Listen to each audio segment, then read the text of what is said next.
그렇다면 고양이 그루밍은 대체 뭔가요?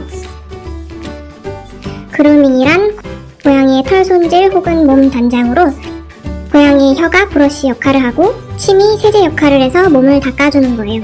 특히 고양이들은 보통 12시간 이상 자는데 자고 일어나서 가장 많은 시간을 보내는 것이 바로 그루밍이에요. 하지만 고양이 손이 닿지 않는 부위도 있고 아무래도 부족한 부분이 있기 때문에 보통 집사들이 관리를 해주게 되는데요. 그럼 고양이의 그루밍에 대해서 한 땀 한 땀 자세히 알아볼까요? 먼저 시중에 어떤 그루밍 관련 용품들이 판매되고 있는지 볼게요. 그루밍 관련 용품들은 미용 카테고리에 들어가 있는데요.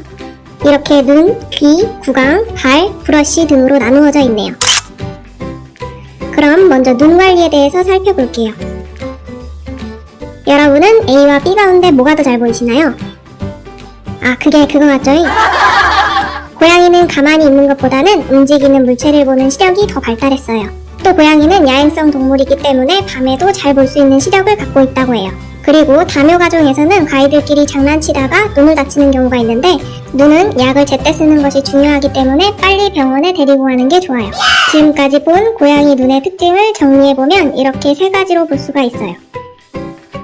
그렇다면 눈 관리는 어떻게 해야 할까요? 보통 시중에 판매되고 있는 눈 관리 용품에는 이렇게 세정제, 티슈, 클리너 등이 있는데요. 집사들이 많이 사용하는 눈 관리 방법에는 크게 두 가지가 있어요. 먼저 눈 세정제를 사용하는 건데요. 안약 넣듯이 사용하면 되기 때문에 편리해요. 두 번째는 티슈로 눈의 겉면을 닦아주는 건데요. 이렇게 생긴 티슈에 세정제를 묻혀 닦거나 물티슈를 사용하면 돼요.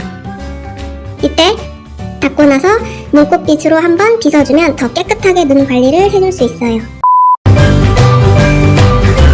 눈 세정제와 귀 세정제는 보통 비슷하게 생긴 경우가 많기 때문에 헷갈릴 수 있는데요. 하지만 눈은 꼭 눈 전용 제품을 사용해야 해요. 두 번째로 귀 관리에 대해서 볼게요.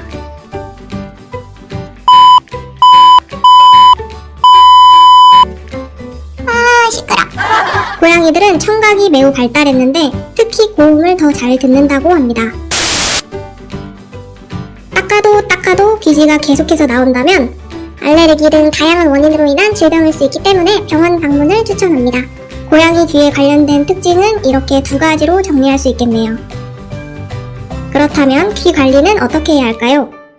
보통 시중에 판매되고 있는 귀 관리 용품에는 세정제, 티슈, 클리너 등이 있는데요. 보통 집사들이 사용하는 귀 관리 방법에는 두 가지가 있어요. 먼저 귀 세정제를 사용하는 건데요. 세정제를 넣고 부드럽게 문질문질해서 닦아주는 거예요. 그러나 예민한 친구들은 이것도 싫어하는 경우가 있어요. 그럴 때는 동물 전용 면봉에 세정제를 적셔서 부드럽게 닦아주거나 귀 전용 물티슈를 손가락에 감아 닦아주면 돼요. 세 번째로 코 관리에 대해서 볼게요. 고양이는 맛을 코로 느낀다고 해요. 그렇기 때문에 코가 건강하지 못하면 식욕도 떨어지죠. 그렇다면 건강한 코는 어떤 코일까요? 바로 촉촉한 코입니다.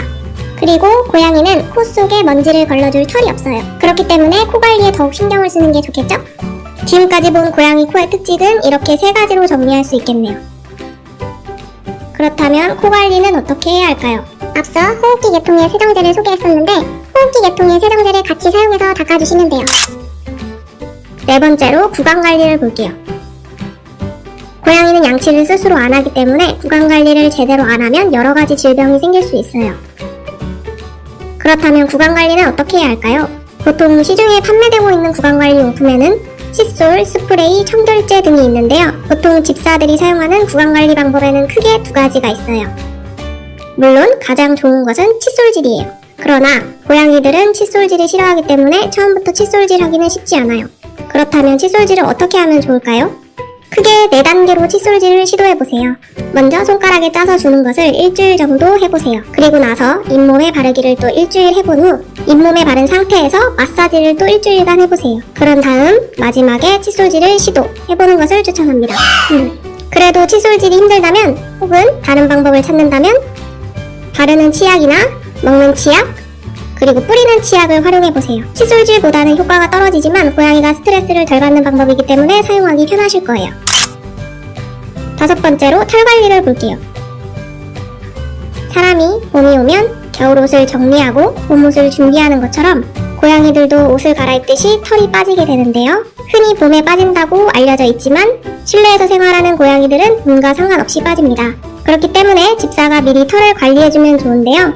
고양이 털을 관리해주는 것은 단순히 털을 제거해주는 것일 뿐 아니라 고양이와 집사가 상호작용할 수 있는 소중한 시간이에요. 그렇다면 털 관리는 어떻게 해야 할까요? 먼저 시중에 판매되고 있는 털 관리 용품을 보면 빗이 많은데요. 좀 더 효율적인 관리를 위해 다양한 종류의 빗이 나와 있어요. 그럼 어떤 빗을 사용하면 좋을까요? 단모와 장모에 따라 다른데요. 먼저 단모는 일자 브러쉬 하나로 충분히 관리해줄 수 있어요. 장모는 털의 뭉침이나 길이에 따라 3-4개 정도의 다양한 브러쉬가 필요해요. 그러나 종류가 많아서 뭘 사용해야 될지 잘 모르겠죠? 주인님을 20년째 모시고 있는 본 집사가 추천하는 조합을 소개해볼게요. 본 집사는 엉킴, 그리고 핀이나 슬리커, 그리고 일자 이렇게 3가지 브러쉬는 기본적으로 필요하다고 생각해요. 그리고 아무래도 털이 길기 때문에 피부병이 생기지 않기 위해서는 잘 말려주는 것이 중요한데요. 손으로 이렇게 파닥파닥 팔 아파요. 말리기 너무 힘든데 좋은 방법 없을까요? 드라이룸이라는 것이 있는데요. 고양이가 들어가면 자동으로 말려주기 때문에 힘들이지 않고 뽀송하게 말릴 수 있어 활용하면 편할 것 같네요. 어머, 이게 뭐야? 기름이야? 고양이는 척추를 따라 등의 유분이 가장 많아요. 하지만 고양이의 혀가 닿지 않는 부위이기 때문에 집사가 닦아주면 좋아요. 특히 이렇게 물 없이 사용하는 티슈나 세제를 사용하면 고양이가 스트레스를 덜 받기 때문에 집사가 편하게 닦아줄 수 있어요. 마지막으로 발톱 관리를 볼게요. 고양이는 발톱이 날카로워야 사냥하고 영역도 표시할 수 있는데요.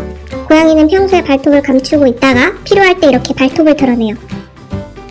그렇다면 발톱 관리는 어떻게 해야 할까요? 보통 시중에 판매되고 있는 발톱 관리 용품은 발톱 깎기인데요. 발톱은 7일에서 10일 정도에 한 번씩 깎아주는 것이 좋아요. 그리고 발톱을 깎을 때는 혈관을 다치지 않게 바짝 깎지 않도록 주의해주세요. 지금까지 그루밍에 대해서 살펴봤는데요. 그렇다면 관리할 때 무엇을 가장 먼저 하면 좋을까요? 고양이와 집사의 안전을 위해 발톱을 깎고 관리를 시작하는 것이 가장 중요합니다.